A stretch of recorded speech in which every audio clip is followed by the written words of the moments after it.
জয়গুরু। এখন আমরা আছি আজকে 5ই সেপ্টেম্বর 2024 সাল। এখন আমরা আখাউড়া বাবা সৈয়দ আহমেদ নিসু শাহ দারাজ যা ইল্লা শাহ আখাউড়ার এই অলমপুর ইল্লা শাহ নগরে পাশে দাঁড়িয়ে ঐতিহাসিক একটা প্লেস। এখানে আমরা ভারত থেকে এই লোক আসলাম। আমাদের সাথে আছে হাসান আলী, থেকে এরা আসছে হারিফ, আমাদের সাথে মাসুমও আছে। আমরা এই পর্যায়ে একটা কথা বলতে চাচ্ছি, পৃথিবীর সকল মানুষ দুইটা ধারাই বিভক্ত হয়ে গেছে। একটা মাজারপন্থী আর একটা হচ্ছে মসজিদ। ধারাটা আসছে রসুলের ধারার থেকে আসছে, নবীর ধারার থেকে আসছে, আর এই মসজিদপন্থীরা আসছে এই দুটি ধারা। তো এই দুটি ধারার বর্তমানে তোমার মৌলবাদী, এই গুরুবাদী ধারা আর মৌলবাদী ধারা। মৌলবাদী ধারাটা হচ্ছে এই দুটি ধারা, আর গুরুবাদী মাজার ধারা হচ্ছে এই মাজারপন্থী যারা আছে এদের।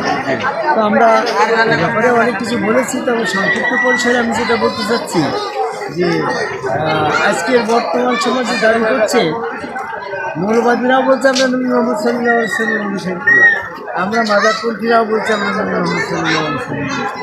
আমরা সবাই নবী মোহাম্মদ সাল্লাল্লাহু আলাইহি ওয়াসাল্লামের অনুসারী হওয়ার সহজ একটা প্রক্রিয়া আমি পৃথিবীর মানুষের জন্য করতেছি। আমরা তো সবাই নবীর অনুসারী, কি কতটাই আপনি আসেন আমাদের সাথে, হ্যাঁ আসেন। আমরা সবাই নবীর অনুসারী হইতে চাই।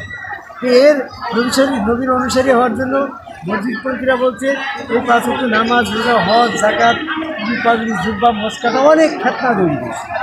আমরা তরিকতপন্থীরা এই নবীর অনুসারী হওয়ার জন্য সহজ একটা উপায় বের করছি। সেই উপায়টা আমি মানুষকে জানি। তো সেটা হচ্ছে কি, আমি অ্যারাবিক সাহিত্য পড়ে মাস্টার্স করছি, তো উপমা দিতেছি যে তুমি মনে করো আওয়ামী লীগ আর বিএনপি দুটো, তুমি যদি আওয়ামী লীগ করতে চাও তাহলে তোমার শর্ত হচ্ছে বিএনপি না করা, আর যদি বিএনপি করতে চাও তাহলে আওয়ামী লীগ না করা। তাহলে এখন নবীর অনুসারী আর ইবলিসের অনুসারী দলকে দুইটা। আমি যদি নবীর অনুসারী হইতে চাই তাহলে ইবলিসের অনুসরণ না করা দরকার। ইবলিসের অনুসরণ না করাটাই হচ্ছে নবীর অনুসারী। কি মাসুদ বুঝতে পারছো কথাটা? আপনারা বুঝতে পারছেন? ইবলিসের অনুসরণ আমি করবো না, এটাই আমি নবীর অনুসারী হয়ে গেলাম। যেমন আমি ন্যায় অন্যায়, ন্যায় যদি আমি না বুঝতে পারি, অন্যায় তো বুঝি।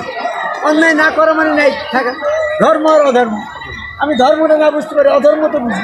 অধর্ম না করাই ধর্মের পথে থাকে। এরকম আমি সত্য মিথ্যা, আমি সত্যটা যদি না বুঝি, মিথ্যা তো বুঝি। মিথ্যা বর্জন করা মানে আমি সত্যের পথে আছি। তো ঠিক নবীর অনুসারী আর ইবলিসের অনুসারী, আমি যদি ইবলিসের অনুসরণই না হই তাহলে আমি নবীর অনুসারী। তাহলে ইবলিসের অনুসরণ না করার উপায় কি? ইবলিস আদমকে সেজদা করে না, আমি আদমকে আল্লাহকে সেজদা করি, তার মানে ইবলিসের অনুসারী না। আমি হঠাৎ করে এই নবীর অনুসারী হয়ে গেলাম। যার গুরুদাত্তার রসুল শুরুতে আল্লাহ বিশ্বাস করে ওখানে একটা সেজদা ভক্তি করলে আমরা ইবলিসের অনুসরণ থেকে বেরিয়ে আসলাম, আমরা নবীর অনুসারী হয়ে গেলাম। এখন এখানে গাছে কাঁঠাল আছে, যদি বুড়ার থেকে কাটি যেতে খ্যাস করে মাটি দিতে পারবে, দল তো দুটো। ইবলিসের অনুসরণ আমি যখন আদমকে সেজদা করবো তখন আমরা ইবলিসের দলে না, আমি নবীর দলে ফিরব। তাহলে নবীর দলে আসার জন্য আদমকে সেজদাকে একজন সামনের কাছে বায়াত গ্রহণ করি, সেখানে আদমকে আল্লাহকে সেজদার মাধ্যমে আমি ইবলিসের দল থেকে বেরিয়ে এসে নবীর দলভুক্ত হওয়ার আহ্বান করে এই আখাউড়ার ব্রাহ্মণবাড়িয়া জেলার আখাউড়ার এই খড়মপুরে বাবা কেল্লা শাহর চরণে ভক্তি রেখে এই দরবারে সকল মানুষকে মাজারপন্থী হওয়ার আহ্বান করে আমার কাছে শেষ করে যাই।